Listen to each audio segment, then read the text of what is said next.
Hello and welcome to me having a catch in my throat. Wonderful. Great Welcome start. to the Shifting Lanes Garage Live Show. I am Chad. With me, as we might be able to say, as always, because it's been, what, 3 weeks in a row? As sometimes.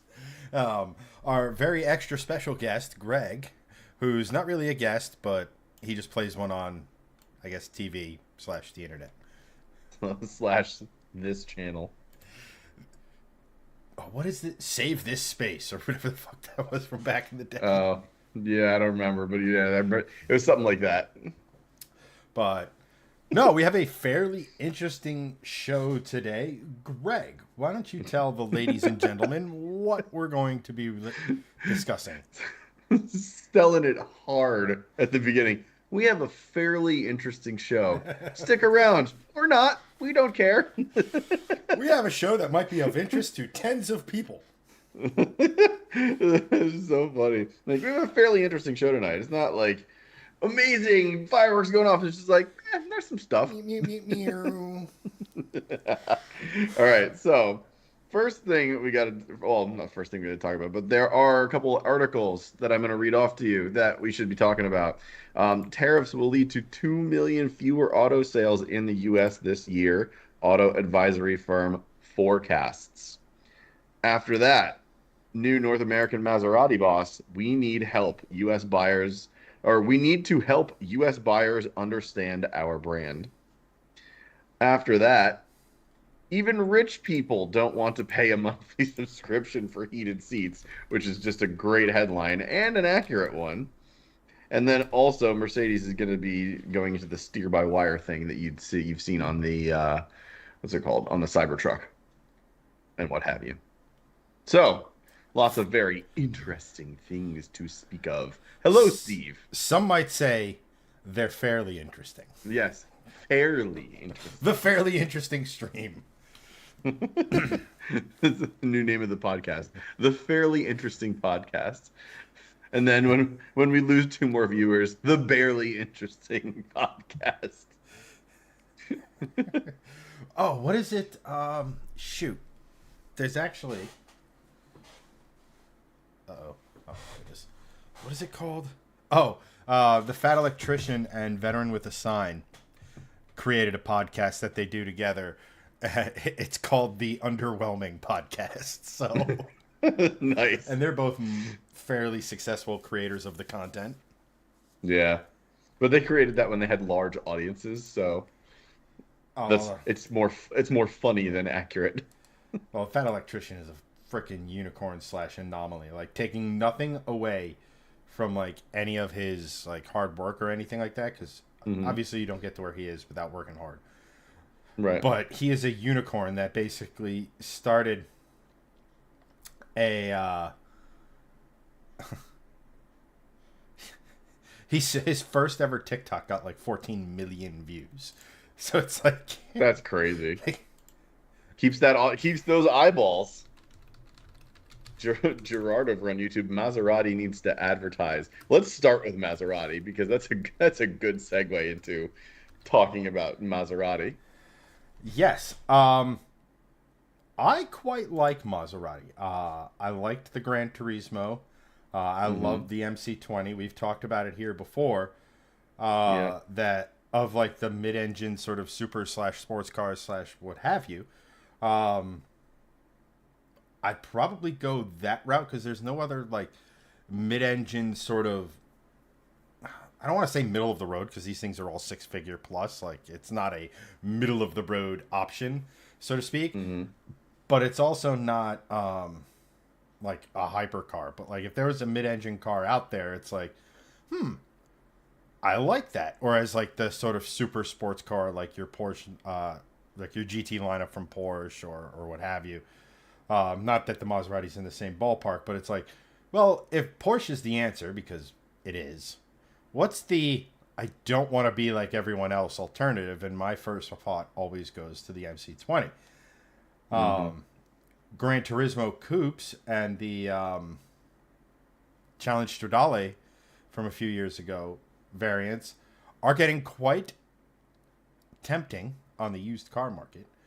Um, but I mean, to Gerardo's comment and to the basic premise of the article you sent me, it's that like Maserati kind of gets lost in the shuffle. You see BMW, BMW, BMW, Mercedes commercial, BMW, BMW, BMW, and like I think offhand I've seen like one or two Maserati commercials like this year. Hmm. So it's like, when the boss of North American Maserati says we need to help US buyers understand our brand, how about you put out that your brand is basically it's fighting two things. One, it's fighting the Germans and the more established luxury marks. And number two, it's fighting the old thing from like the 80s when Maserati made unreliable shit. Yeah. So it's like figure out a way to make it your cars well, I shouldn't say figure out how to make them reliable. Figure out a way to showcase that that's not the case anymore, that the Maseratis are in fact reliable. They are a great alternative to the Germans. The styling is far less Germanic in a good way, or what have you. And then, you know, I don't know, spend more than a fiver on frickin' advertising. Yeah. I mean, you're not wrong. They're definitely a brand that does not lean into marketing themselves a lot or at all. And I can confirm there's reasoning behind that because a couple of years ago at the New Ferrari. York Auto Show, I spoke to, wait, what did you say? Ferrari. Ferrari. No, I mean, well, It's a big sort of, but not really, because what I had talked to, and then this has probably changed, but I think some of this still is an underlying issue at Maserati, is Ferrari. the head of US marketing was the guy I talked to, along with the fleet management people, and the fleet management being like the fleets that get sent out to uh, journalists and influencers and people that will give you a review, right? So us, we're part of that sphere. Basically, Maserati doesn't want to send cars to people because they're afraid of bad reviews. And they also are afraid to put Ferrari. out too much advertising. I mean, yes. Um, but, but here's the thing, Maserati is you're saying Ferrari, but Maserati has its own complete marketing department and its I own understand. The like reason I keep dropping like the Ferrari joke is that in that sort of we'll call it the Fiat landscape. I know they fall under a much broader right. landscape now, but under that there was a reason. So the last generation Viper with the 8.4 liter V10, that engine Yeah. is well capable of 750, 800 horsepower on pump gas. Yeah. Well capable. It was purposely detuned to a point where it's still making a ridiculous amount of power, but it cannot encroach on any of the front engine Ferrari's power figures. Right, I get And it. then Ferrari is, and then to your press car, or you're afraid of bad review, sort of the direction you were Right. going in. Ferrari is notorious for demanding final edit on anything you do with one of their press cars. Totally. That's They true. control the But entirety of the narrative, and as such, they are only select people get to have right. their cars. If you've noticed, the only people Right. who talk, like, if you ever see a Ferrari review, it is 100% always glowing about the style and the blah and the blee and the blue and Yeah. the blah. It nobody who's doing an official review for an official journal is sitting there and saying, "Yeah, the new Ferraris, they are boring AF from a styling Right. standpoint." I think there's also a delineation there of like if you get a Ferrari as a press car, you're probably going to give it a good review anyway because most journalists, they drive a lot of cars, but like you're only going to get maybe once or twice in your life to do that. And I think that comes with the territory of a Ferrari. Maserati, however, is a much more common car brand because it's Ferrari light.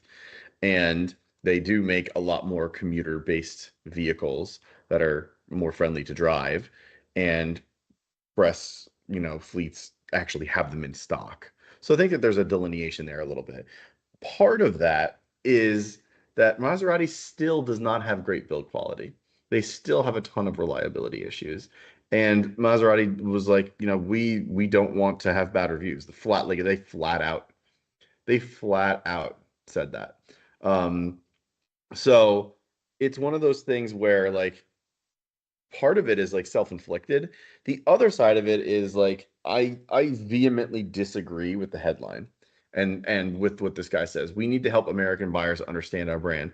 What you need to do is help your brand understand American buyers because what you're doing is just this illusion of luxury when it's not.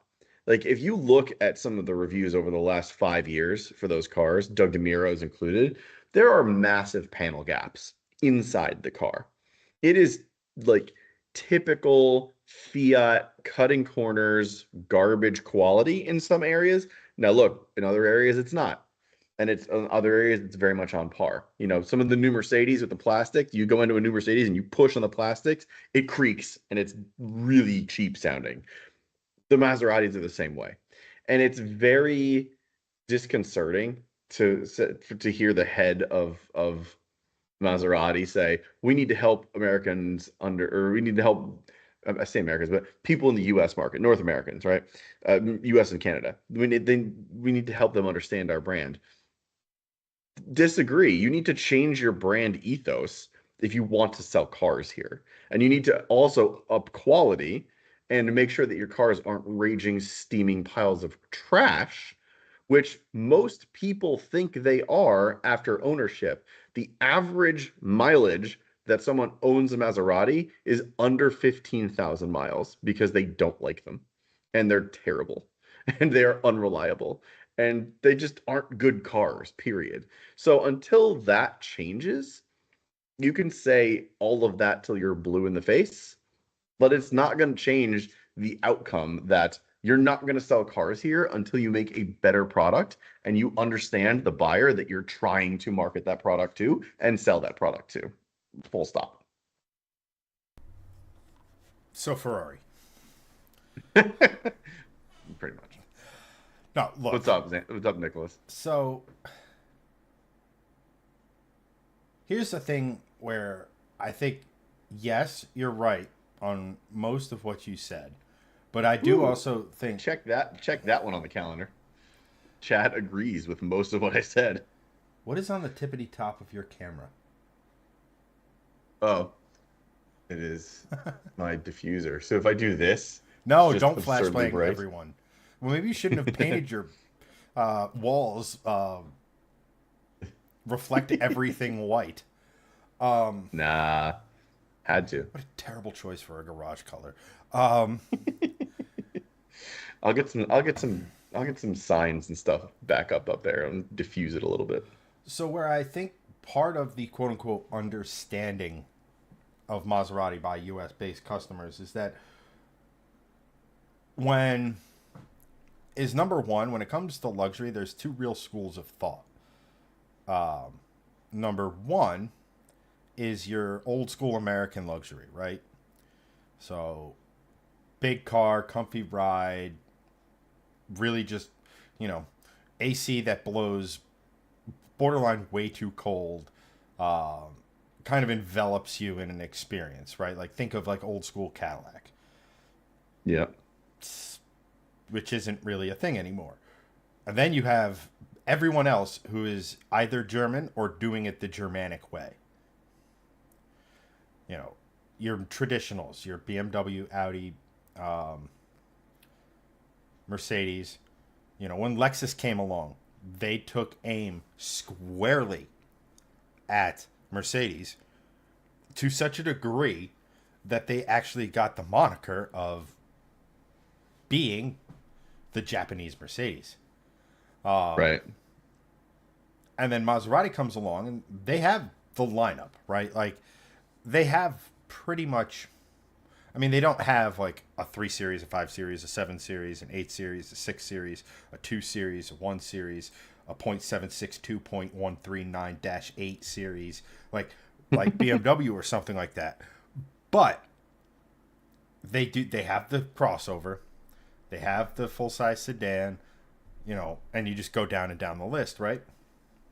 Where I think they fall short, and where I think Americans sort of lose, where they sort of lose the understanding for it is that I think American buyers, when they think Italian, they're thinking sporty, regardless of, especially our generation. Our parents' generation will probably look at Italians and think either sporty or crap. You know. Um, so like getting them to a point where it's sitting here, it's like if I'm running their advertising, I'm looking at it and saying, look, it stop trying to be so damn Italian. Stop trying to reinvent the wheel. Stop trying to do this, this, and this. All you have to sit here and say, your ad campaign is figure out a way to say, we are like the Germans, but with style. Because I'm willing to bet that there is a large segment of the luxury sedan or SUV market that would sit here and say, I would absolutely buy something as luxurious as a BMW that wasn't as catastrophically ugly as a BMW. Or sort of vague like an Audi. And even Mercedes is falling into the trap of being almost too... Simple is not the right word, because you want a luxury car to have a certain level of elegance and almost... You want people to immediately know what it is, but not remember it. I think what you're getting into the realm of here is that a lot of luxury car brands have diluted their lineup a lot. There is that, Um, but what I'm saying is that from an overall perspective, if you look like, why is Lexus somewhat successful? Well, number one, the cars are going to be dead nuts reliable. Two, they mhm. sort of nailed the styling thing. I don't think anyone other than Lexus has nailed that sort of massive grille like Lexus did. In most cases it Yeah, I works, in agree. some cases it doesn't, but theirs works. And therefore, you have a luxury car that looks a little bit different, but just a little bit different. Like if you look at all the Right. old ES, like if you look at like ESs and stuff, the front end is different. But if you took that grill off and made it a little bit boxier, you could sit here and say, "Here's the new Mercedes." Yeah, that's true. So they're a little bit different. So your Maserati, how do you get people to figure out that your car, like, number one, make a reliable car. Number two, how do you go through the effort and actually show people that they're reliable? Well, you got to give them the people to review, and not just short term. So I am willing to jump on that grenade. Maserati, if you're watching, give me an MC20 for, let's just say, 3 years. I'll give you a long term reliability report on it, and it'll help. Um, Uh, but it's just,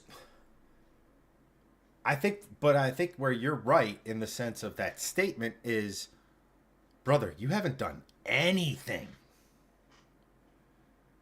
So how do you yeah. plan on, quote unquote, giving the US consumer a level of understanding if you sit there and just read a newspaper as your shoes are getting shined on your way to, I don't know, get an espresso or some whatever he does. Hmm. You miss 100% of the shots you don't take.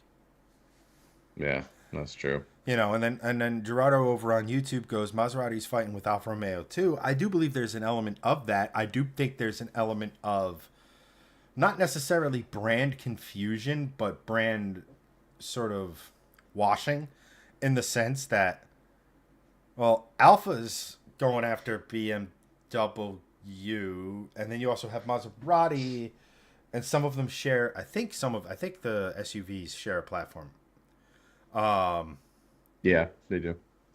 or what have you, and it's like, okay, what's the big difference other than this one has arguably a really cool logo, and this one's a Trident, which is also a really cool logo, and damn it, the Italians do logos well. Um, Ferrari, Lamborghini, Abarth, the list goes on. The Abarth logo, in my opinion, is still the best badge of all time. It's freaking Scorpion. I love that. um, Yeah, that is the so coolest you have logo. It that really brand is. dilution to where Alfa Romeo and Maserati are trying to be almost the same thing within the same company, and a lot of times that doesn't really work, especially when Yeah. you consider, okay, well, we have to make the Maserati feel more special, so we'll give it something slightly different than the Alpha, but it's slightly different. It's not that, oh, I'd pay $10,000 more for that, and no, so yeah. Let's see here. We have Drake with 2Ks and Andrew, frequent viewer of the show, in chat. What's going on, gentlemen? Welcome. Um, and Gerardo does go, the large grills for the Chinese market, reasons why they're all big now. And I don't doubt it. What I'm sitting here and saying is that um, Maserati's not going to get, ahead's not even the right word, of, a beachhead into the luxury car market at best. Um, you know, if they don't try, and they're not trying to be, they are by their very nature different. So you can either lean into that, which is what I think they should do, frankly, because I think honestly most modern cars, comparatively speaking to cars of even 10 years ago, most modern cars are relatively reliable if you are diligent with your service. Unless you're buying a Japanese car, because I think we talked about this a couple weeks ago. German engineers designed the best thing, and their car will be reliable as long as you are meticulous to the detail about your maintenance. The second you forget about it or go down, that's when the German stuff starts to go downhill. Japan does the same thing, only they assume the buyers are just going to neglect the fuck out of the car. So it's like, okay, this is a beautiful engine. We could tune it to make 80 more horsepower, but let's detune it and see how long it runs with crusty, sludgy oil. And then there's Yeah. Maserati. So number one, fix your shit. Find a less complicated way of doing an engine, or just, you're part of Stellantis. Nobody's gonna give two shakes of two shits if your V6 crossover shares a V6 with, I don't know, Dodge, right? Right. Nobody is going to care, right? Also, put that Hurricane motor in one of these Maseratis, please. I don't think it would be a terrible idea. Straight sixes are things Europeans love to put in cars. Yep. So it's just, it is a, like I said at the start of this, it's a brand I like. It's a brand I want to see be successful. But there's so many moving parts that you have to separate yourself from the competition, and you have to separate yourself from Alfa Romeo, and you have to focus on making the cars, because let's face it, the people who have the money to buy these cars, yeah, it's not the end of the world if their car has to go into the shop. They just don't want to deal with it every 3 months, 6 months, a year, or every year, or whatever it is, right? Right. So, It's true. I don't know. For me, it's if I'm spending so much money on a car, there's just better options. It just is. Like almost anything else. I'm at that point where it's like, okay, do I want to spend $85,000 on this sedan from Maserati, or do I want to spend around the same amount, maybe a little less, and spend it on this Mercedes or BMW that I actually do think is a decent car? Conversation that we just had aside. Um, like I don't know. There's so many better options that like the Lexuses you mentioned. There's so many more.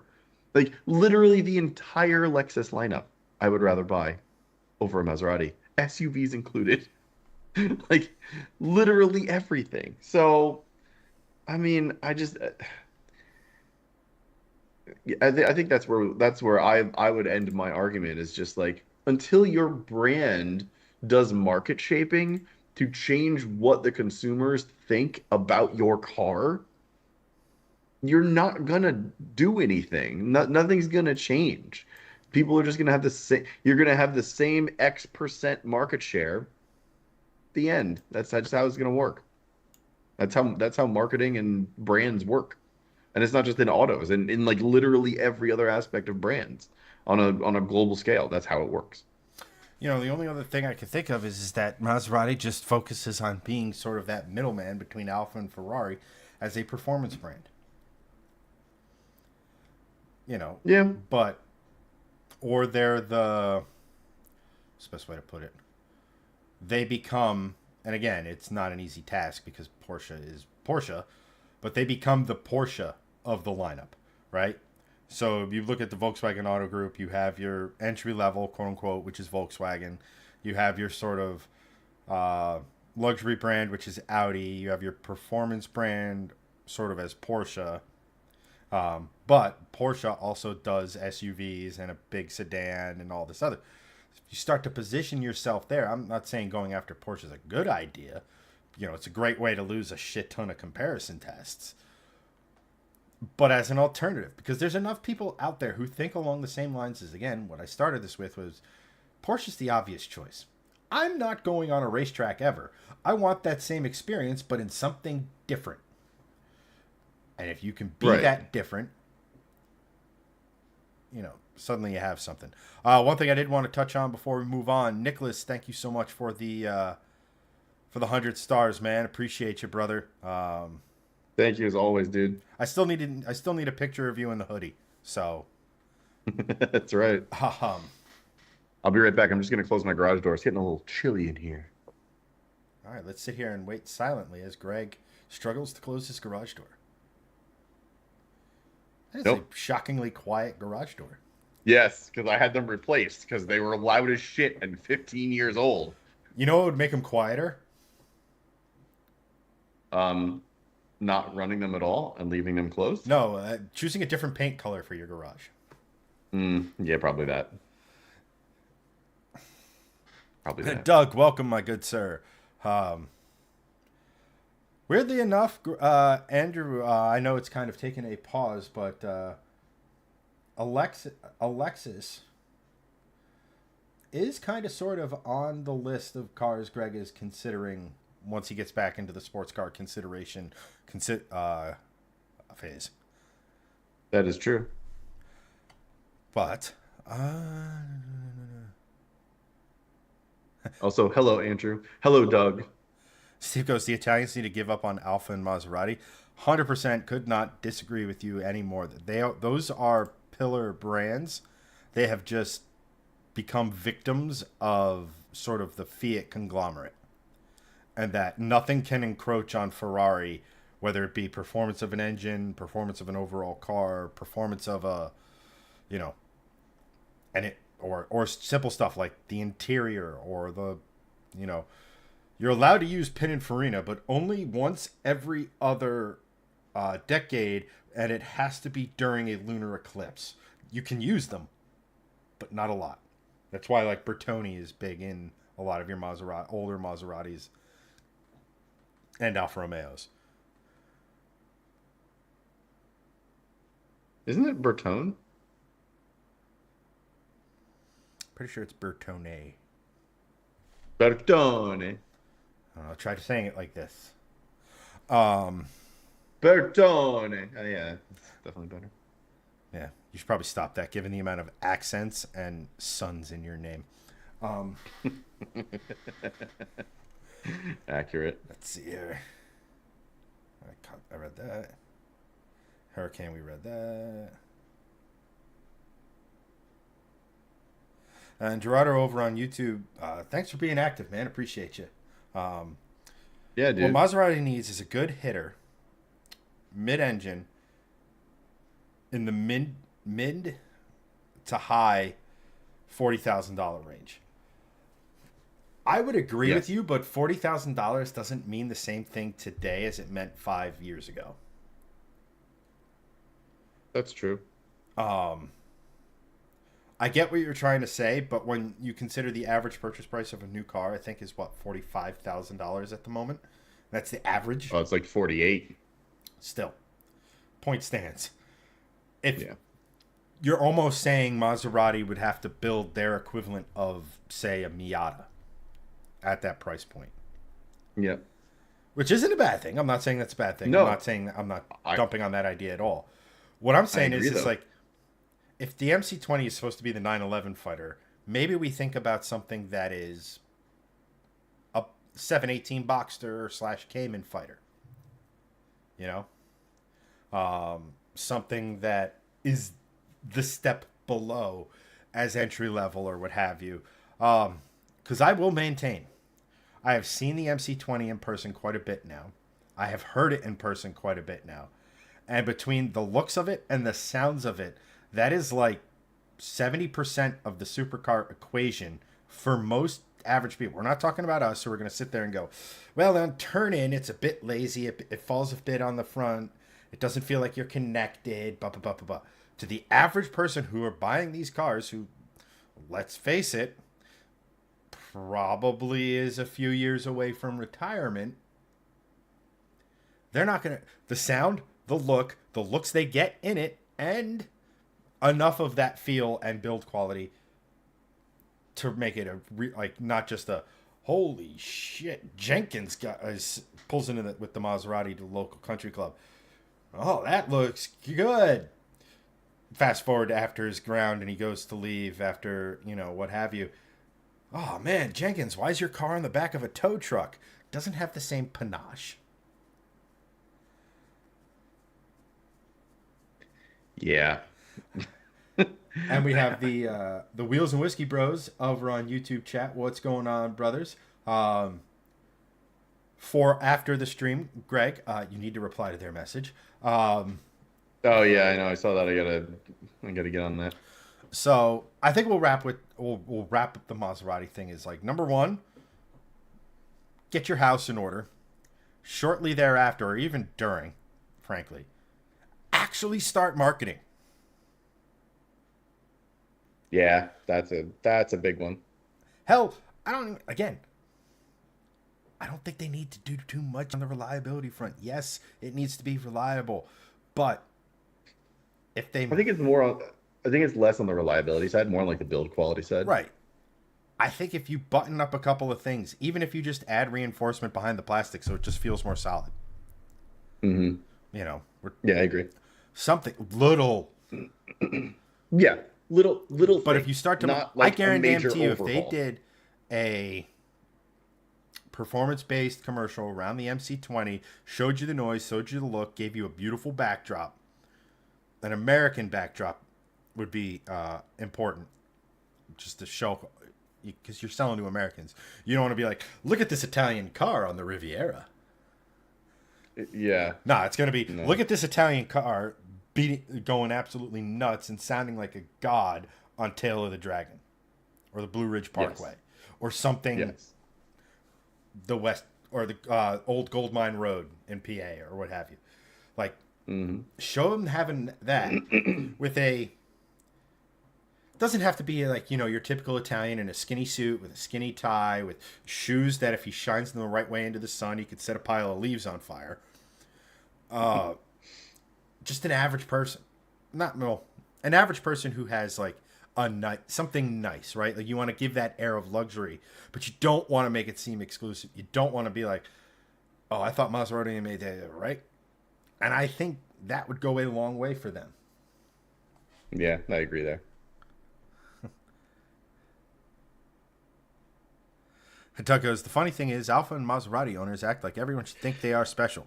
Well, in some cases, they are needs. Yes. So, what's next? You talk about those lovely tariffs now. Woohoo! Taxes. I'm sorry. Uh, damn it. Geopolitical economics. There you go. You got there. Oh, you can tell how excited I am by yay. Yeah. So, And it doesn't need to be like the biggest thing, but yeah, go ahead. um, in case you've been, living under a rock, the White House, Trump, our government, is levying tariffs, and in their view, I'm going to try to remain as apolitical in this as I possibly can because I do not want to go down a political conversation about this. This is a card show, not a politics show. But general rule, general idea is that we are getting the shit tariffed out of us. Therefore, we're going to try to return the favor because that's fair. I'm not an economist. I am not qualified to comment on it. Part of me sees the idea of, okay, that might bring manufacturing and stuff back to the United States, which might be, in the long term, a good thing, if not a bad thing in the short term, or what have you. It also does stem to feel like, you're spiting your face to get your nose, kind of a thing. I'm just not an expert enough on it. The long and short of it is that these tariffs, they're a thing, they're happening, and, well, there's a lot of stuff in cars, if not the cars themselves, that are imported from other countries. And that's where Greg comes into play. So the biggest thing is they're forecasting now that because of all of this, we are going to be down 2 million total car sales this year, right? And with all these tariffs and everything that's going on. As a point of perspective, how many cars were sold in 2024? That I actually don't know. Was it 12 billion? I don't know. You're supposed to be the industry news guy. that one I don't know. Hang on. I can look it up right fast.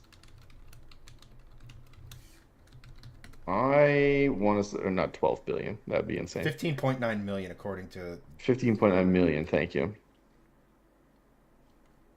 Yeah, okay. So 15.9 million round minus up to 2 million. Yeah, so let's just do some quick math. 2 divided by 15.9. That is 12.57% of the entirety of the U.S. auto sales 1/8 market gone. 1/8. Right. If you speak the language of the fraction. That's not an insignificant number. And the last time that amount of cars were eliminated from being bought was 2008, I believe. And we all know what happened then with the housing crisis and the Great Recession. Not depression, recession. So that's not great. But counterpoint to this, and I, to be perfectly honest, I don't agree with any of these tariffs.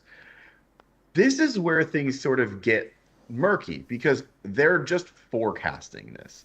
And yes, these people are very smart. They are far smarter than I in all of these things. True.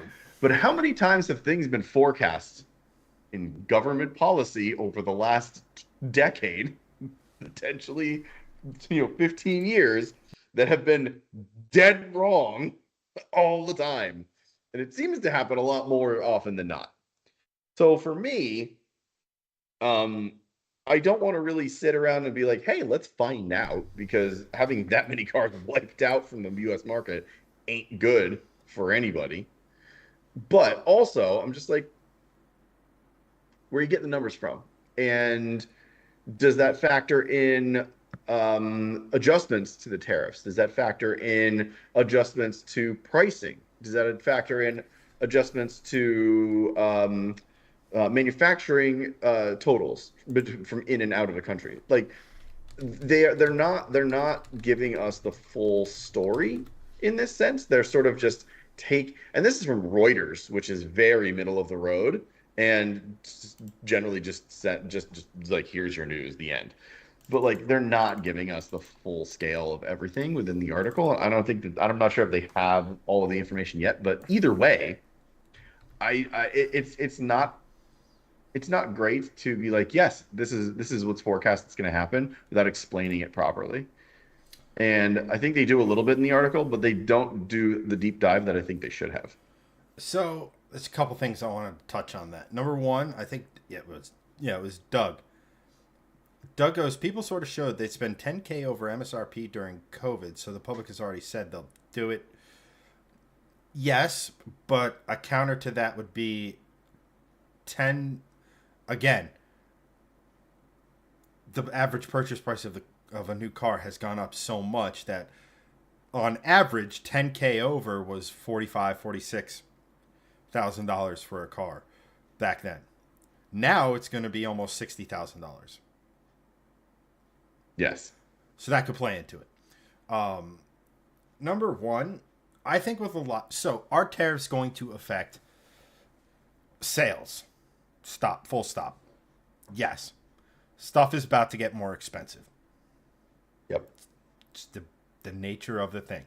Like I said before, um, even if you are a Honda or you are a Subaru, just to name a couple that have large presences, even BMW to an extent, large presences in the United States from a manufacturing standpoint, you are still getting parts from Honda Corp Japan, Fuji Heavy Industries in Japan, that sort of Yep. thing, right? So, but I did see a report a few weeks ago that Honda is actually one of the best positioned companies in the United States to where the average price of their cars is like the fourth or fifth at least increase. I think of like Yeah. $24,000 or something to that effect, or $2,400. Sorry. Because they've moved a lot within the US. So like on the one, because like it's that old adage that nothing is made in America anymore because it's so much cheaper to go elsewhere. And if you give a businessman an option, it doesn't matter how red, white, and blue his underwear is, right? He's going to go for the biggest return, Right. you know.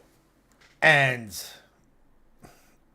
again, I would like to see American manufacturing come back here because, again, if it's going to cost the company now X percent more to make a widget, well, might as well cut down on shipping or potential shipping delays or all that other sort of stuff and just build it in Arkansas or Wyoming or I don't know, pick one of the flat states in the middle of the country that's not really doing anything.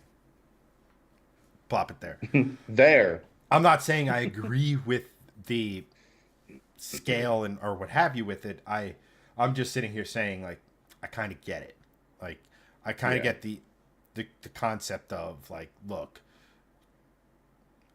And on the second thing is anytime you sit here and you have a hot button political issue, whatever it is, no, it could be car related, it can be, you know, reform related, spending related, military, police, firearms, whatever. In my opinion, um, that's why like a grind news, I think it's grind,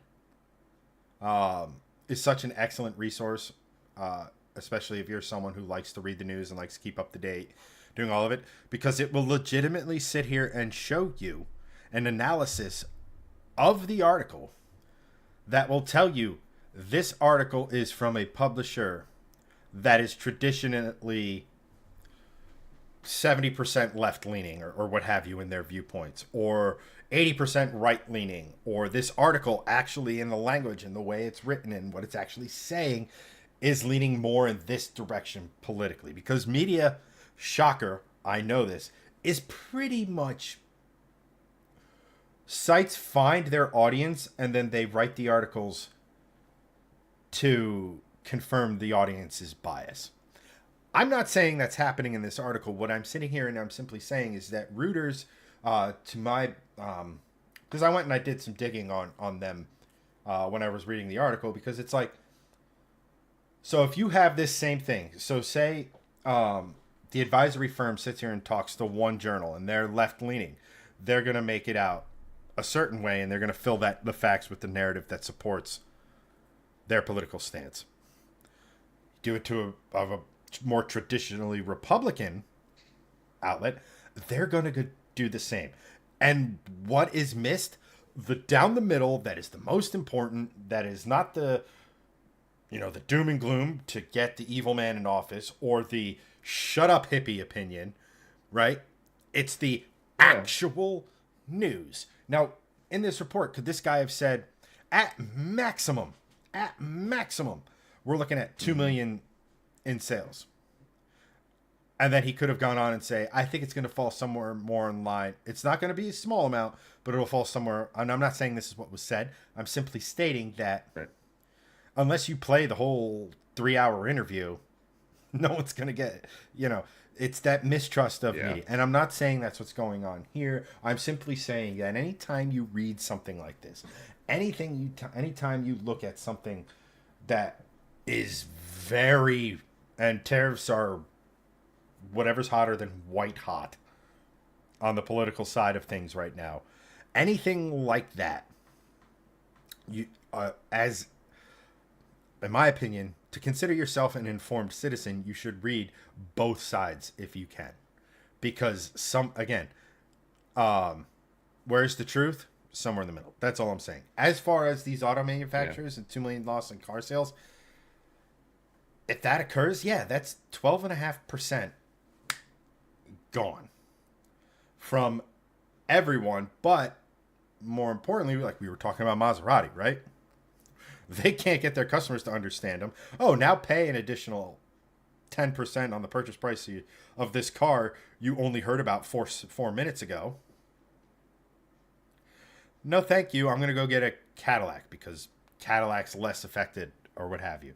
And they feel like like now there's an incentive to go to some place where there is an actual a car A and car B are the same exact price, and it costs the company let's say the same exact amount of money to get that car into that showroom, and they're both searching for the exact same profit margin. Now there's a difference in quality based on your location.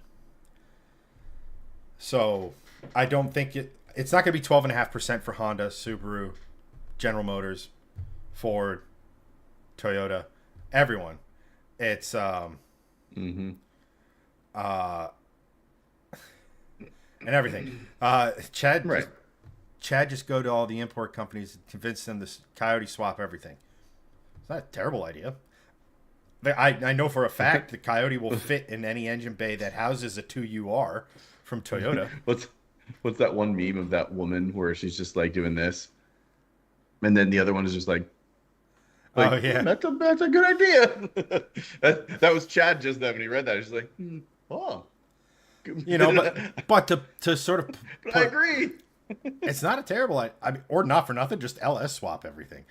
LSs are way more prevalent than Coyotes just because they've been around for so much longer.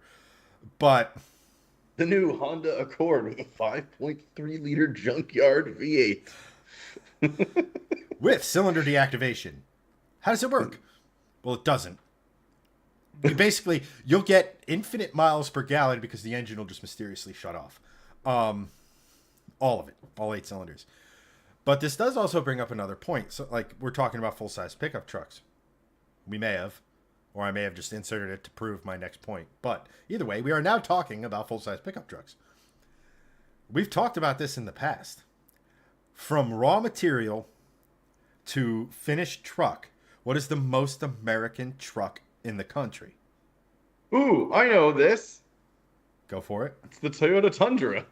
So, a Silverado, which is 4th of the big 4 in terms of how much of it is actually American made, would see a price hike disproportionate to, say, a price hike of the Toyota.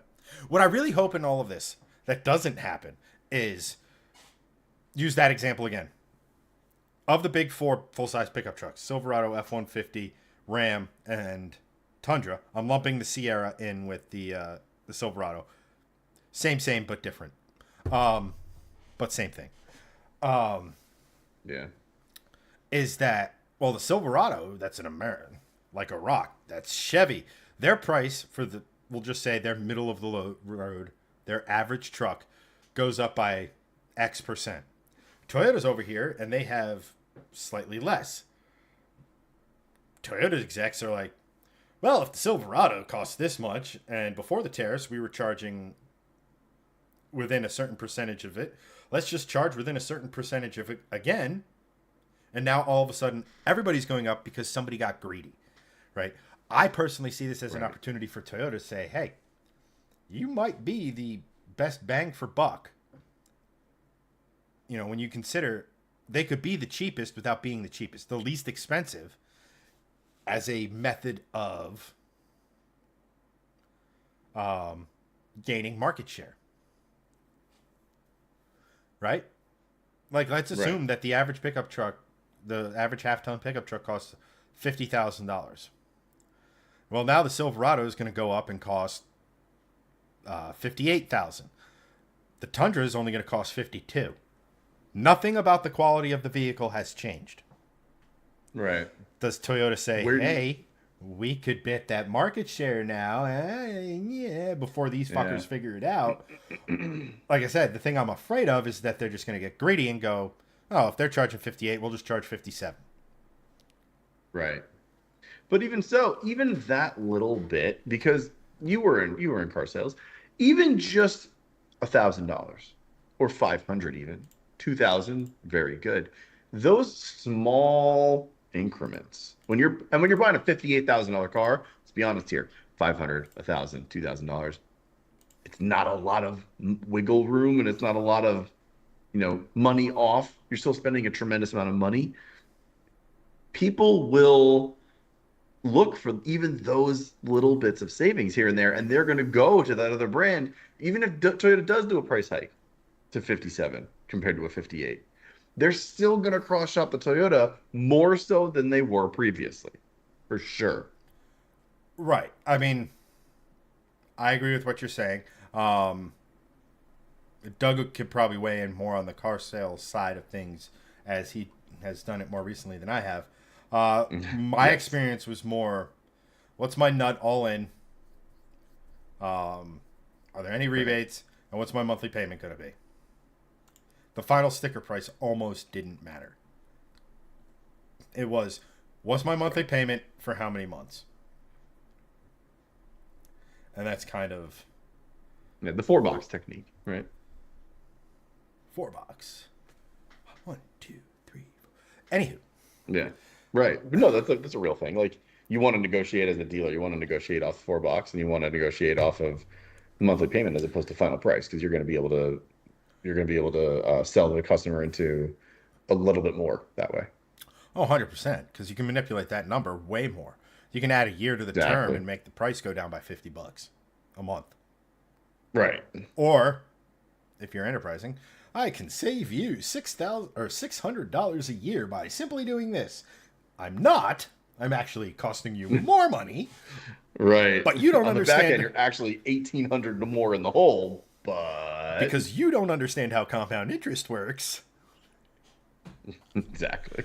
Speaking of predatory lending, at any rate, um, that's enough of that because it's. I personally, you know, I fall into more of a well, let's wait and see. You know, it's got like again, I don't necessarily agree with everything. I the core concept makes sense to me, but I don't think it should be as aggressive. But again, I have run for exactly zero political offices. I have a degree in exactly zero finances. Um, you know, uh, I am not someone who could speak with a level of even knowledge, let alone expertise. So, here's a fun game. I don't know how you're going to do it without any preparation, but let's just go off of assumptions and everything. I am going to step aside for a moment, and Okay. Greg is going to tell you, well, if I can't import any of my favorite sports car or dream car options, what's the domestic I'm going to go with? Oh, I can answer that. You got it. Without you even leaving. Should I? Or should you just leave? No, there he is. There's AI Chad. little bit grainier than usual, but you know, he's there. He's there. Um, Zach, Zach Trump and Six. What's up over on YouTube? Thank you for joining. Hello, all. There's a Maserati SUV 2 doors down from this house. Game's okay. Um, I would imagine that says sounds okay, or I don't know what the game is okay, drives okay, sounds okay, looks okay, is okay. Either way, I'll get to that comment in just a minute. The domestic sports car and or car that's not foreign that I would go for. Oh, I mean, I have a massive um, thing for the now dead Dodge Challenger wide body. Um, No, the game that I mentioned. Gotcha. The yeah, Dodge Challenger wide body. That would be mine. It's definitely still a boat, but I'll be damned if I don't see them on the street and I'm just like, I wish they kept making them, and I love how they sound and they look so cool, and I've driven them and I love them. That, honestly, I'd sell this thing and get one if I didn't have 2 kids. They're just they're just cool. They're cool. They sound great. They're reliable. They don't break down all that often. They're probably a little less reliable than the Mustangs and the Camaros, but I don't think that there's been widespread problems with them. And it's a big V8 motor. Like I can't not love that. So that's probably that. If it was gonna be like a true sports car though, because like look, Challenger wide body, very cool muscle car, handles better than people actually think it does. It's got insanely wide tires with decent suspension. You can make it better handling. It's got enough power for sure, and comes with a manual. You know, a lot of people don't understand that car still did come with a manual up until I think, oh man, 2021, 2019. So like pretty modern cars that you can still get in a manual. I don't know if they dumped it for after 2021 or 2022. Either way, you can still get a V8 with a manual on that thing. But pure sports car, oh man, what are there? Probably a Mustang, to be quite frank. I'd probably get a GT 350, Shelby GT Mustang, GT 350 Mustang. That's probably that's probably no, I didn't call a Challenger a sports car. No, I said if I'm going for pure sports car, it's not the Challenger because that's not a sports car. That's damn it, Chad. No, the that would be like muscle car. Like that's what I would buy just because I think it's sporty enough. But for me, I would say, yeah, GT 350R would be my domestic sports car of choice. Wrong Mustang. Which Mustang should it be? AI Chad that's now in chat and has left the building, as in left the chat or the video. Which one should it be? But for me, it would be GT350, GT350R.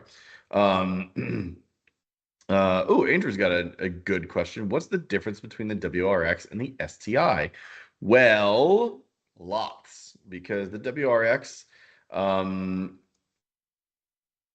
so let's go back to the generation I had in 2014 where they had the hatchbacks, and there was two different trolling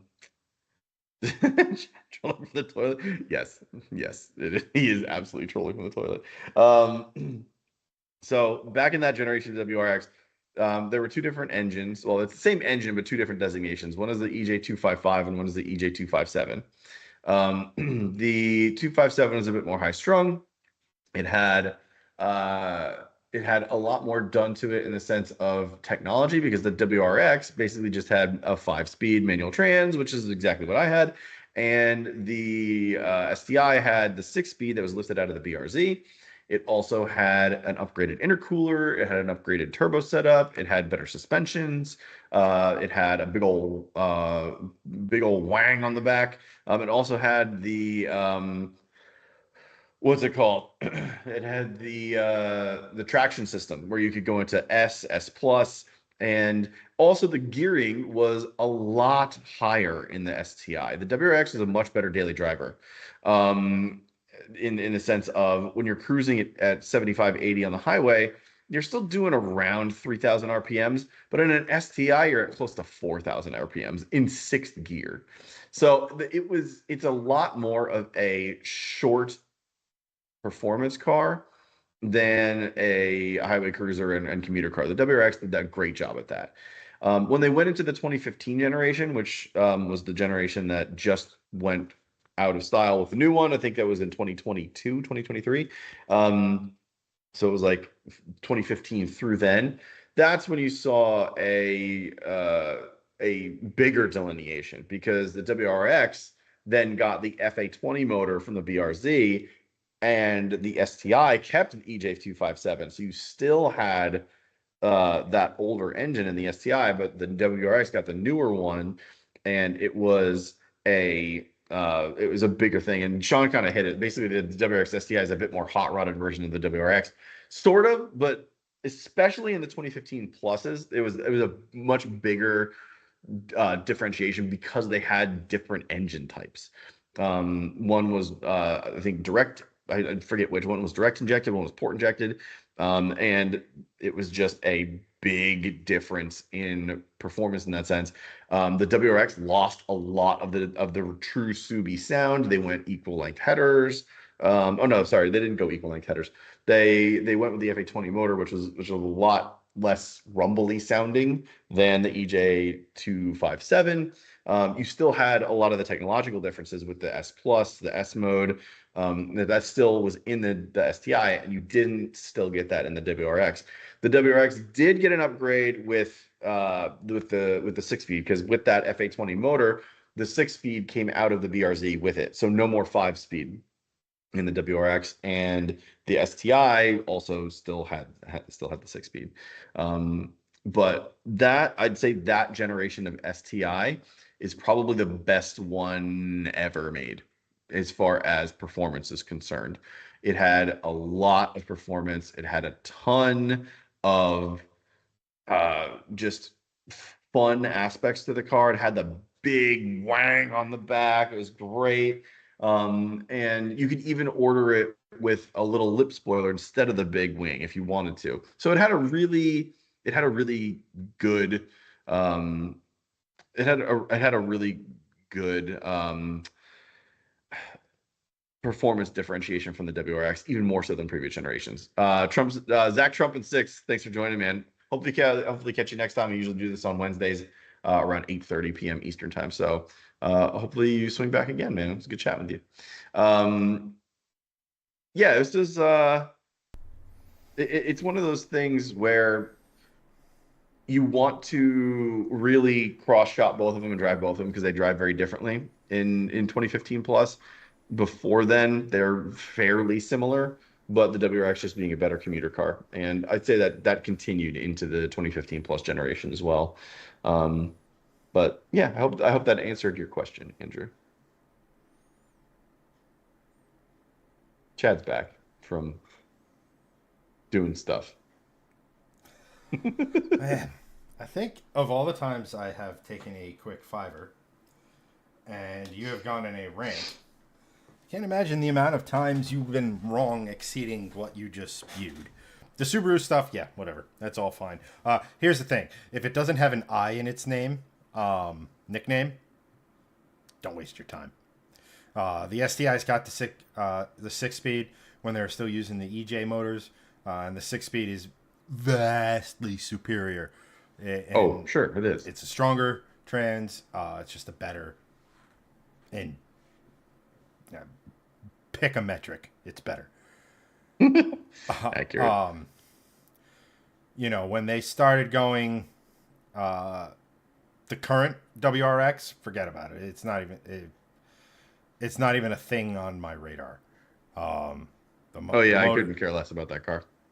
the EJs don't have a stellar reputation, and I'd still take one 8 out of 7 days a week over an FA Same. without any hesitation. Mm-hmm. Totally agree with Um, that. it's,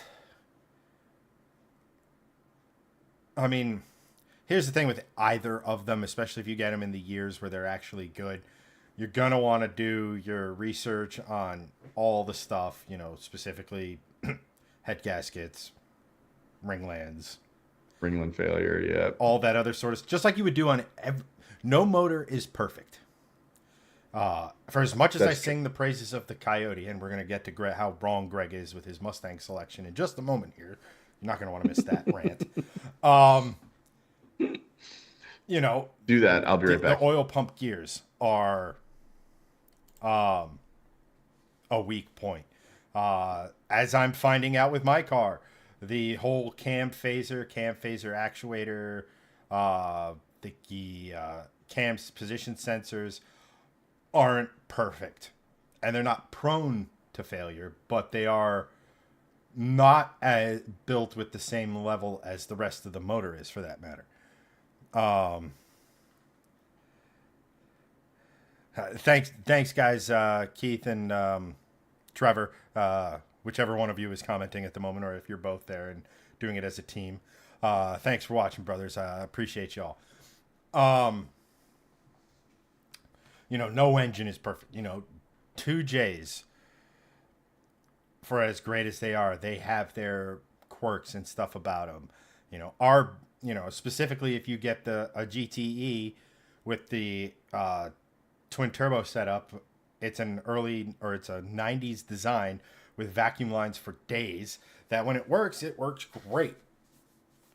But it is a point that at some point it is a parts components or bunch of parts that is again not up to the same level as the rest of the motor.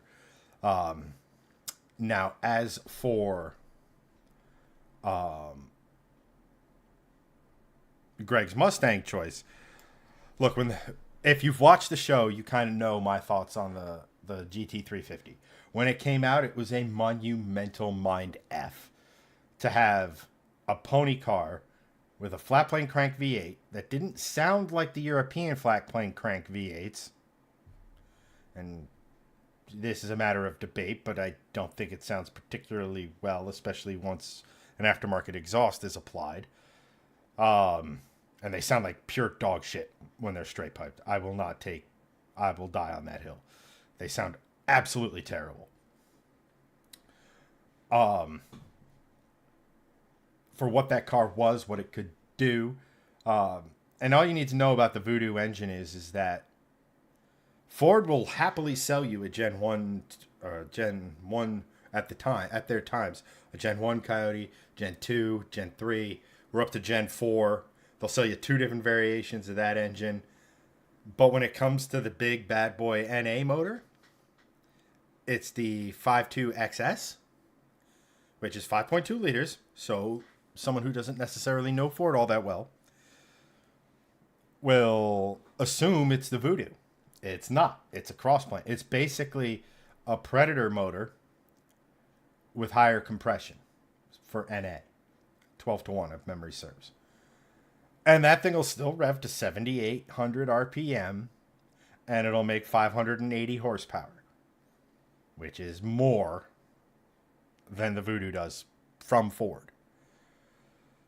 So when you take all that into account, if you want that experience with the better engine, with something that has the Tremec 6-speed manual, like the GT350, has an engine that can rev beyond what you think an American V8 should rev to, which is the appeal of the Coyote, full stop, and it was amplified with the Voodoo because everyone's like 8,300 RPM. Holy wow, that is insane. They warned us when we went to the launch event or whatever at Pocono that we are going to shift with like 500 to 600 RPM left minimum. You're like, yeah, okay. I've been abusing crap out of cars my whole life. I'll show you, and I'm shifting at 7,400 RPM. Like, it's a mind F. But as we all know, the Mach 1 Mustang, you can get the the fancy magnetic dampers that came on the GT350. You can do a brake swap that puts GT350 brakes on the Mach 1. It's like a $5,000-ish upgrade. You can take the heads off, ship them off to someone like Frankenstein, porting, polishing, etc. Springs, retainers, and a hotter cam, and you're revving to 8,500 RPM. Crossplane. And you put a set of headers on it. You're probably into that car for the same amount as a good GT350.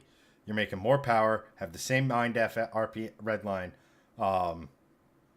I personally don't like the GT350R's wing. I think it's a little too importy for me. There was a time where I did like it, and then I was like, not so much. And you have again, go down the list by every conceivable measure. Any Coyote-based engine, any of them, Predator, Voodoo, pick a generation of Coyote. Excuse me. You are going to want to do oil pump gears on. And if you're taking the heads off and stuff, you're pretty much there, so you might as well. So, and we all know the Voodoos, they have some oil consumption, we'll call them issues. Because they're flat plane crank and the rotating to get the RPM with the flat plane, they have slightly smaller connecting rods. Or when I say smaller, I just mean less material, so they're not as strong. So yeah, I mean, look, if Greg wanted to get a GT350 and that was the thing he was heart set on, and that was the full stop, not going to take any substitute, I'm going to be a good friend. Say, you do you live your dream. However, if he came to me as a owner of now 2 Mustangs, involuntarily, I might add, and the amount of research and knowledge I have acquired because I have owned both of those vehicles, and the engines and the differences and what you can do with them and what they're capable of. Let me put it to you this way: an unopened Coyote, Gen 3 Coyote will rev to 8,000. You might not make any more power. That's where like things like a cams, and an intake manifold come into play to make the engine make power up top there. But it's fully capable out of the box. So it doesn't take much to get the extra RPM out of it. In theory, with the springs, retainers, and stuff I'm looking at for my motor, 9,000 RPM isn't out of the question. The problem you run into is not mechanical. It becomes fuel and the amount of timing you have to run, because at those sorts of piston speeds and engine speeds, you need to have pretty advanced timing. And if you're running on, say, like a 93, you might run into knock, which we don't all know is not a great thing. So, but yeah, so once life gets settled, I'm going to be going back to the Mustang, and that build will be happening hopefully this year. Because yeah, I think we can be knocking on the door of easily 500 wheel, maybe 550 wheel, which means over 600 at the crank, which is, for 5 liters, ain't bad. And like I said, an RPM that's like 8,500 RPM, or a red line that's 8,500 RPM on 93. And 93 is abundant where I live. I don't have to worry about it, you know. And the good thing about the Ford ECUs and the Ford sensor arrays and all this other sort of stuff that they have, is that it has octane sensors.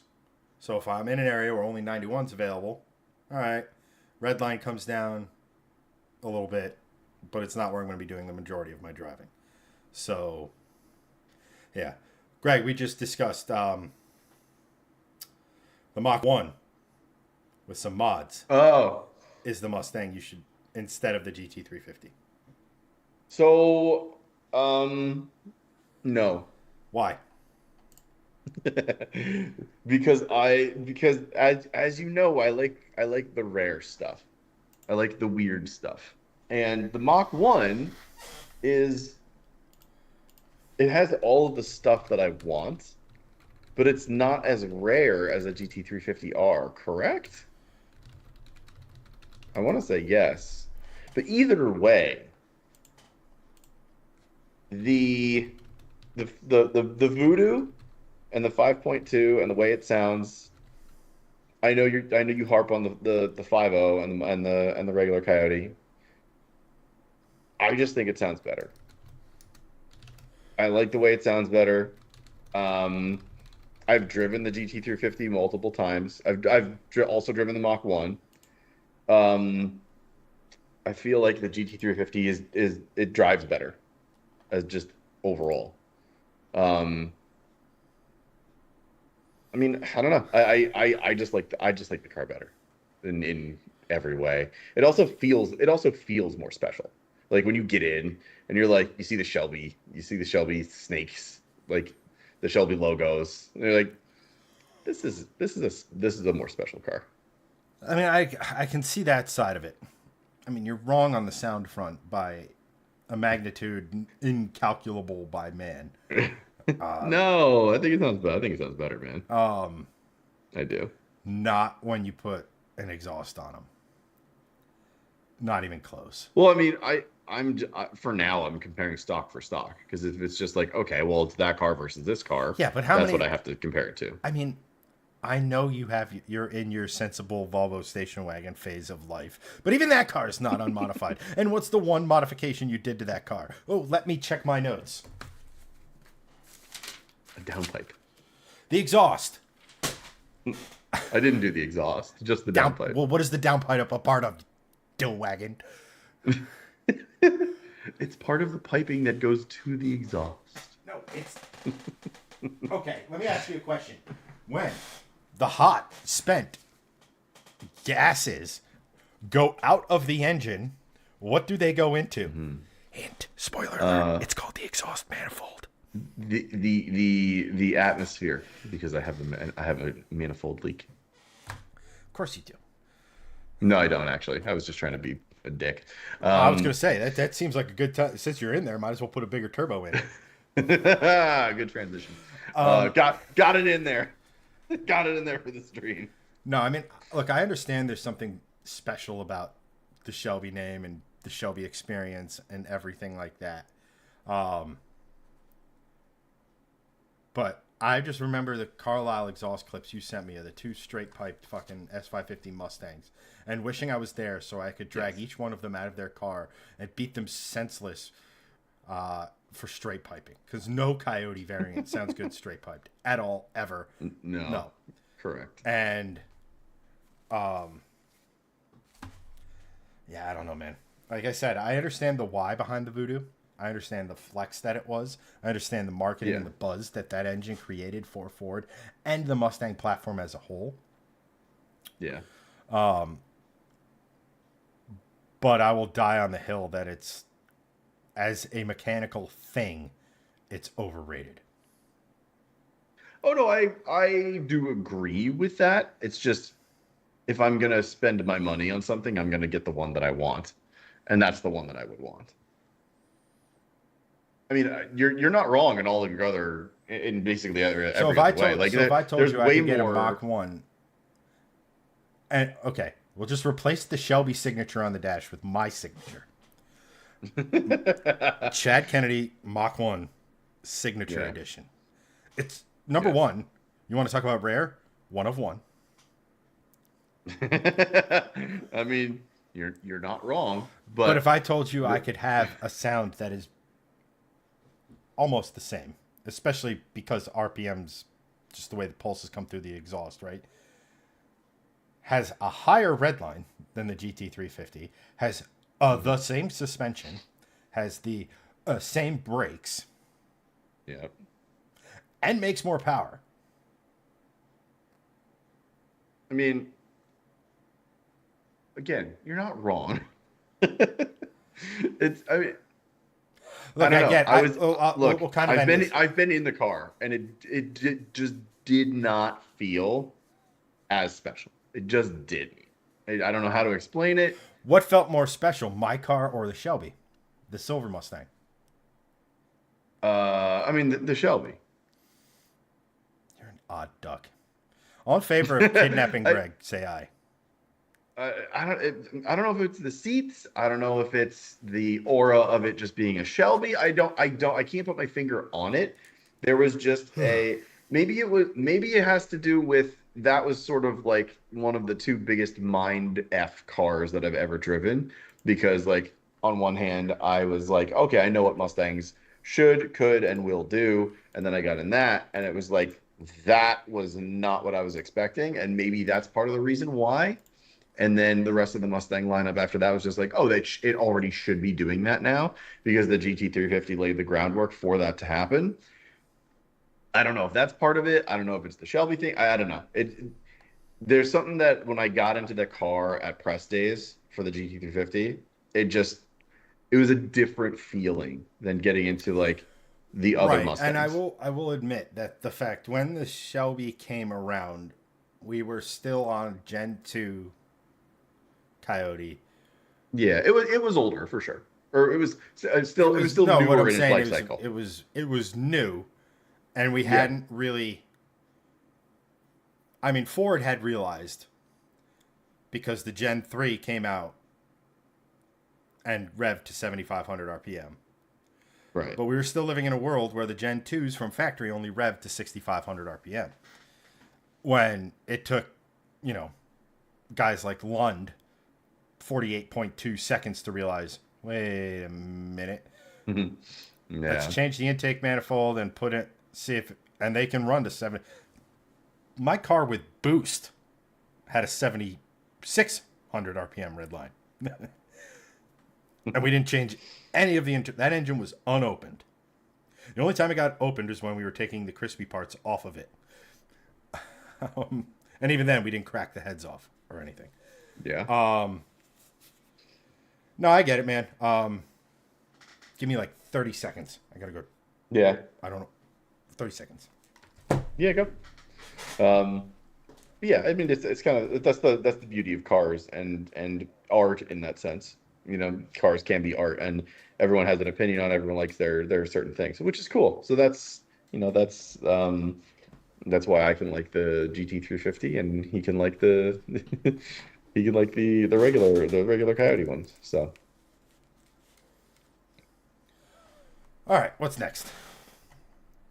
let me go back to Los Videotape. Let's see, that was that. Oh, yeah. Here's a good one. Let's talk about subscriptions for car stuff. Because, as we were talking about, was it last year or the year before, when someone had floated the idea, and by someone I mean BMW, cough, what the fuck, cough, of, doing charging consumers for features that are already in their car, aka the famous one, heated seats. And the whole idea behind that was, well, you're not going to use it in the summer, spring, and fall months. What would you need heated seats for that for? So just hop in and out of subscriptions, and even though the hardware is there in your car. So it turns out that even rich people don't want to do that because rich people love spending their money and they'll do it on basically anything, right? They don't mind posting up a helicopter ride to skip traffic in Malibu, right? Very very much a throwback to Entourage.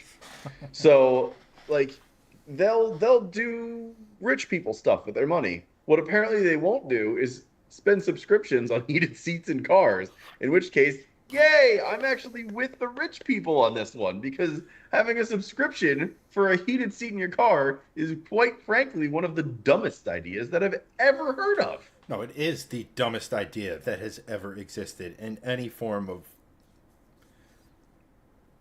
pick a car feature. Yeah. And not for nothing, but a lot of people of wealth who can afford, say, BMWs, or I think the article you sent me had Lincolns in it. We're not talking about the stupid rich. No, we're not. Yeah, we're not talking We're about talking the about just traffic people. above average wealth. Yes. And a lot of those people didn't acquire their wealth by being stupid with their money. Correct. Yeah. That's why Warren Buffett has driven a Subaru for a long time. He's a completely different case study. But But you have I mean, look at like miserly sort of mentality. The late night host who drove the Volvo, Letterman. Letterman. Yeah, yeah. Jesus fucking Christ, this dog. But like, I don't care if you're rich, you're poor, you're spoiled. If you have any sort of shred of intelligence, you are going to look at these subscription services for what they are, and that is a cash grab. Oh, totally. Because 100%, yes. Like I said, you could have an individual, silver spoon, their whole life, live the life of privilege, doesn't have to worry about money. You know, let's just say their high school car is a BMW. You know, they may be spoiled, but they're, say, at least intelligent. They're going to go, well, all the shit for the heated seat is here. Why the hell do I have to pay someone to turn it on? Right. You know, that's like... There's no parallel for this that I could think of, right?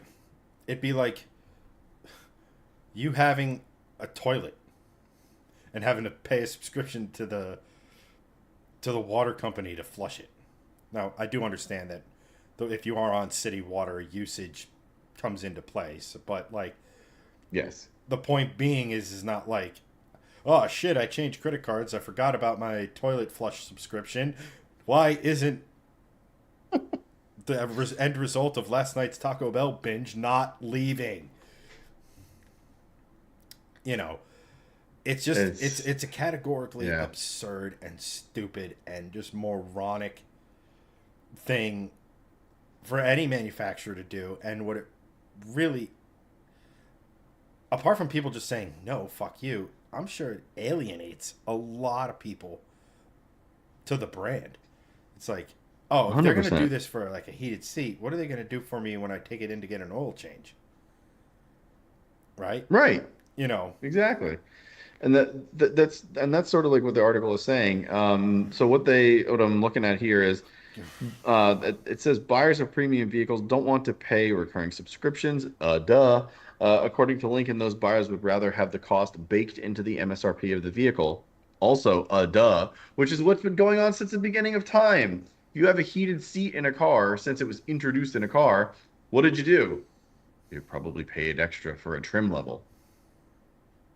That's what it's always been. You pay for the thing.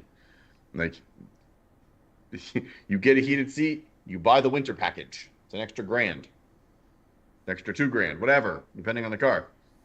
It's been baked. That's the frustrating thing. It's been baked into the cost of the car. Not even that. Since it's like the beginning of time. It's like it's as simple as not just the heated seat functionality, but it's like literally charging a subscription fee for the seat. It's like I'm literally sitting on it.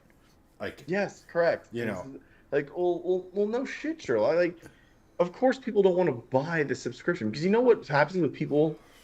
And to your point, like it's a pure cash grab because you know what people do when they get subscriptions, they forget about them.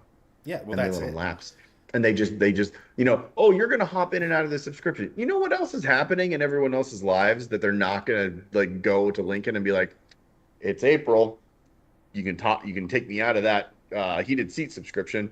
I'm going to get back into it in September or October. I'm probably the person who... Nobody's going to do that. I would probably be the person who does that because I rotate through streaming services. Oh, same. I would do the same thing because I'm also like very money conscious, But it's and I'm just also like I'm most also people gonna don't do go that. and like, all right, people like us are just not gonna renew. Let's face it. I don't use heated Oh. seats hard. I use in the cars that have had heated seats. I use my heated seats more as a way to loosen my back up than Mm-hmm. as like I'm Same. cold. A Yeah, heated same. I a heated or air I conditioned don't use them. steering wheel is something I would look more into. Yes. Um, I use my heated steering wheel all the freaking time. you know, um, What is that? I don't know. That Get is rid of get rid of that comment. That's a spam comment. What is that from? YouTube? no, that's actually Facebook. Really? Uh huh. Wait, don't delete it yet. I want to see I want to see where it came from. Hang on.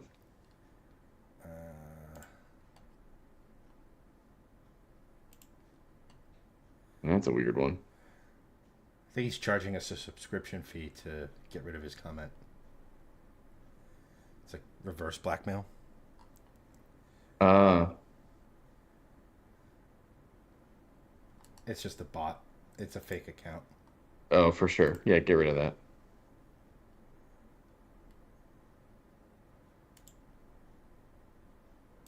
DDoS attack him. Yeah, I just hit the goodbye. Banned.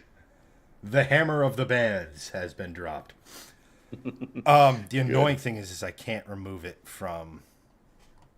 Quick, people who actually matter. Doug, Andrew, Sean. I guess Sean left. Make the comments so this idiot's not showing up on here anymore. Chad immediately goes to do that. Oh, I almost tagged a random ass page.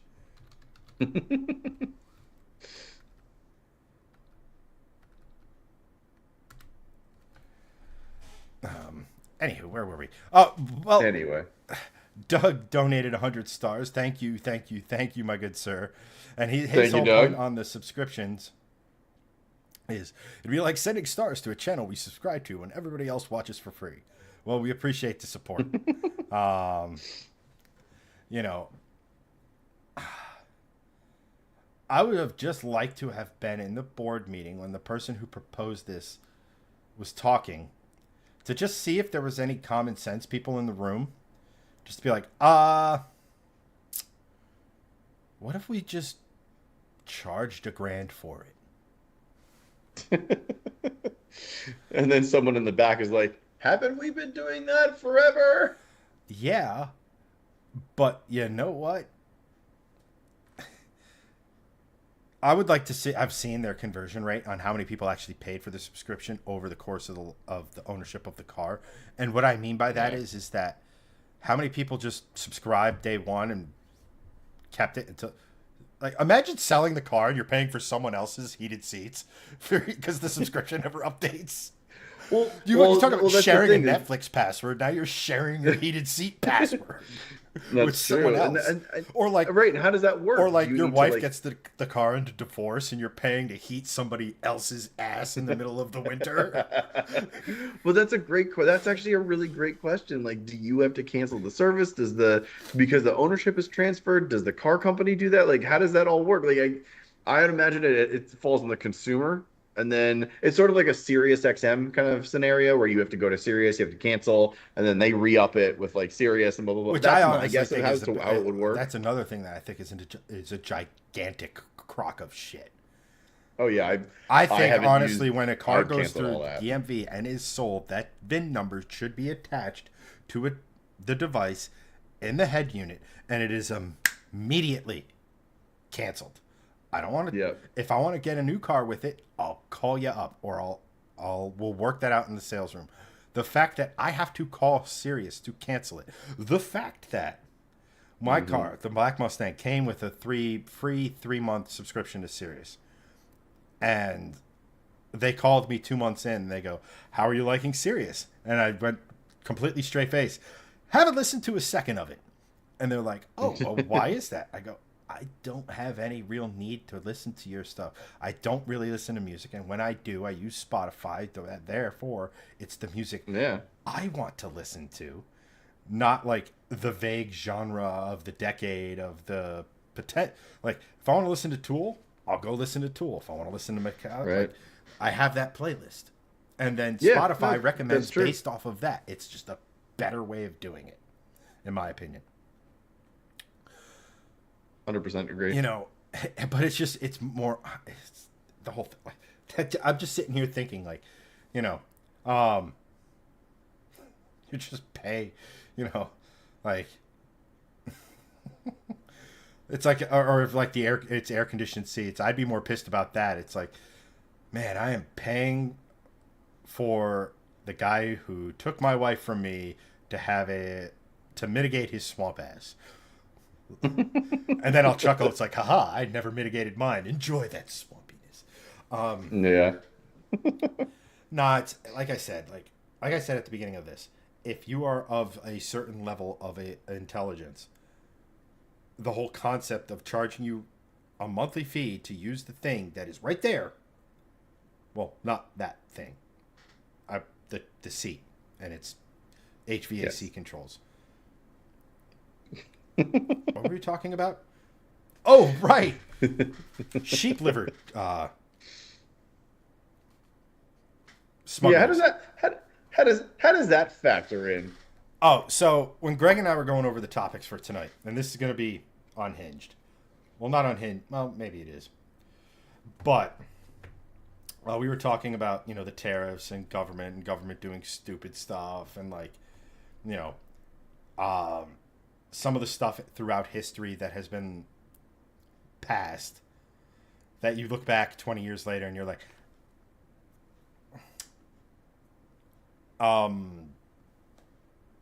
what's up with the chicken tax, right?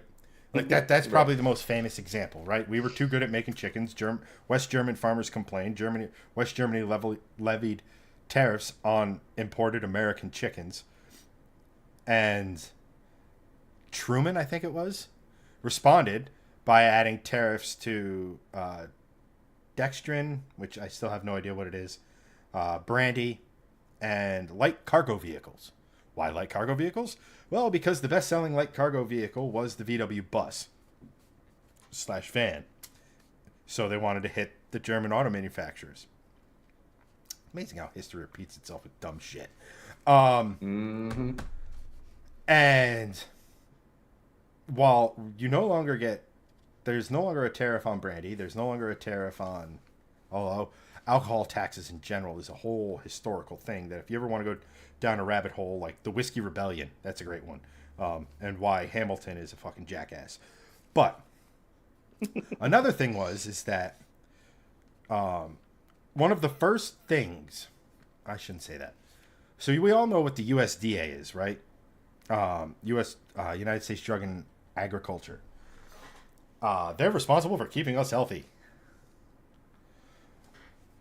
Don't look into dairy management industries or what have you. Don't.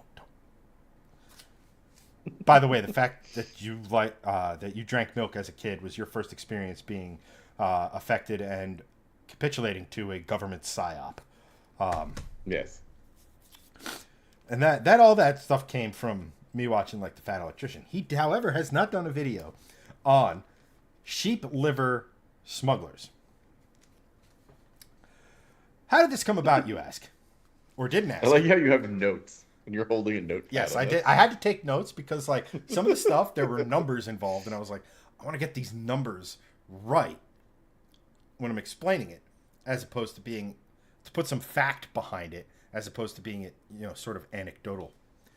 Yeah. So, short version of the story is we have a lot of Scottish American citizens. What do the Scots like to eat to celebrate New Year's Eve, some other holiday that I kind of just went over my head, etc., etc.? Haggis? Haggis. What is haggis? Well, it's, in short, a bunch of other meats stuffed inside other meats, which is then, depending on how you look at it, traditional haggis is stuffed into sheep lung. Mm-hmm. Now, the USDA has banned the... Yum. Yeah. A Scottish culinary reviewer has said, and I paraphrase, of course, on here, the American attempt to recreate haggis without the sheep lung made the whole entire dish come across as more of a pate. Haggis is disgusting. Correct. But the USDA saw lungs as you cannot commercially sell, trade, etc. any lung from any animal. You can eat almost anything you want off of an animal and sell it. Lung, big no-no. Reasoning behind this was, the logic used this was that lungs are your body's filter from what you breathe in. Therefore, you cannot regulate or control what the animal is breathing.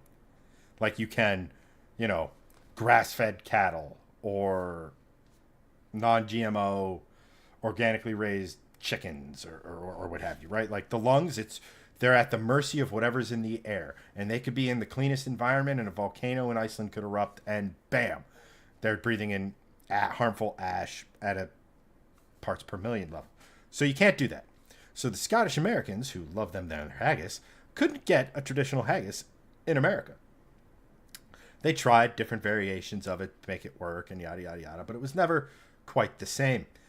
They were quite displeased with it, so much so that they were willing to pay handsomely for someone to go to the Great White North, i.e. Canada, where there is no such ban on sheep lung, and smuggle it into the United States. Now I know what you're thinking. This has to be something from like the 1800s, the 1900s, like early 1900s, definitely before any of the world wars or anything like that. However, from 2016 to the year 2020, over 17,300 ruminant byproducts were seized at the U.S. border. What is a ruminant byproduct? Long story, or the too long didn't read thing is it's stuff that comes from animals, but the stuff people actually want, i.e. the Scots, or Scottish Americans, were the sheep lung. So a overwhelming majority of that product seized was sheep lung. The sheep lung smuggling industry is evaluated to be in the multi-million dollars a year range. That's so crazy. And the whole time I'm listening to this story, and I'm looking at like the numbers and sort of like trying to wrap my head around this whole thing, is imagine getting pinched for sheep lung smuggling. And you're in prison with other smugglers, and they're like, "Oh, what are you in for? Drugs. What are you in for? Guns. Diamonds. This. How about you? What are you in for? I got caught trying to bring sheep lung across the U.S. border." They're like, the fuck? Like, it's such a randomly stupid thing, and we have so many of that stuff, like the cheese caves we've mentioned, and like, yeah, it's weird. It's weird. Life is weird. Yeah. Smuggling livers is weird. And government is dumb. Government is also dumb. Very dumb. Actually, wait, hold on. I just need to check something. Oh my God. All right, my taxes haven't been accepted yet. Okay. Government is awesome. Government's great until that clears. Then, government is dumb again. Stupid government. No, and I mean, part of the reason why America's great and part of the reason why it's not so great is the fact that, like, well, any idiot can get elected. And on that note, that's true. Greg, send us out with your dad advice for the week. Ooh, dad advice for the week. Do good, avoid evil, be authentic. Incredibly wholesome. That's all I got off the top of my head. Hey, if you do all those things, you're a pretty good person. But right, not too bad. On Buy low, sell high. On that note, to Doug and Andrew and everyone over on YouTube who are still watching, We appreciate y'all. Appreciate Doug and Nicholas for sending stars tonight. You guys are legends. As always. Like you said, Doug, you don't have to, but we always appreciate it. We appreciate everyone. But for this show, that's going to do it. And next week, we have a show where we might have Greg on for 4 weeks in a row. Shh, don't let my schedule hear you. I might have to put together like a Greg's greatest hits montage. And by greatest hits, I mean most embarrassing moments I have captured on film. Please, yes. I will be here for that, and I will react to my own stupidity. It's just going to be an hour-long repeat of you nuking the V70R's clutch.